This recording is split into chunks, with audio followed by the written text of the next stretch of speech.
It's small, silver, and over 70 years old. But this coin carries the legacy of a king in a world that had just survived a global war. Today, we dive into the fascinating story of the 1950 10-cent coin bearing the portrait of King George VI. To understand the coin, we first need to know the man behind the image. King George VI, born Albert Frederick Arthur George in 1895, he became king unexpectedly in 1936 after the abdication of his brother, Edward VIII. George VI would go on to lead Britain and the Commonwealth through the hardships of World War II. He was known for his quiet strength, his dedication to duty, and his famous radio speeches that inspired a nation during its darkest hours. By 1950, the world was recovering from the ravages of World War II. Economies were rebuilding, and so were coinages. The 1950 10-cent coin was part of this post-war revival, struck in various Commonwealth countries like Canada, and in colonial territories that still bore the image of King George VI. Even though the war had ended 5 years earlier. Let's take a closer look at the coin itself. On the obverse, or front, we see the left-facing portrait of King George VI. The inscription reads, Georgiv 6D G Rex et Ind Imp. Short for George VI, by the grace of God, King and Emperor of India. However, there's an interesting twist.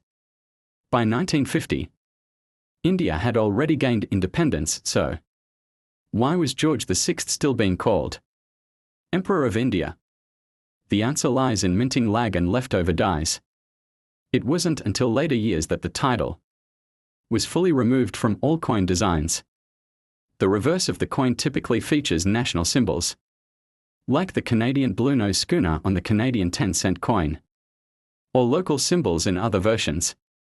The 1950 10-cent coin varies depending on the issuing country, but the king's image remained constant. What was it made of?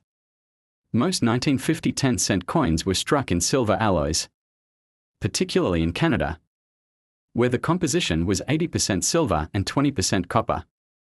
This gave the coin its lustrous shine and intrinsic value. In countries where silver had become expensive or scarce, cupronickel, an alloy of copper and nickel, was used instead. This depended on the local economy and availability of resources. As for mintage, some coins were produced in high quantities, while others, especially from smaller colonies, had limited runs. King George VI passed away in 1952. Just 2 years after this coin was minted, his daughter, Elizabeth II, ascended the throne, and with her came a whole new era of coinage. It's easy to overlook a small 10-cent coin, but behind its tiny size lies a story of a king, a war-torn world, and the beginning of a new age.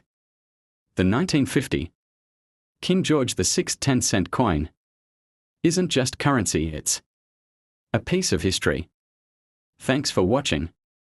If you enjoyed this glimpse into coin history, don't forget to like, subscribe, and click the bell for more fascinating stories from the past, one coin at a time.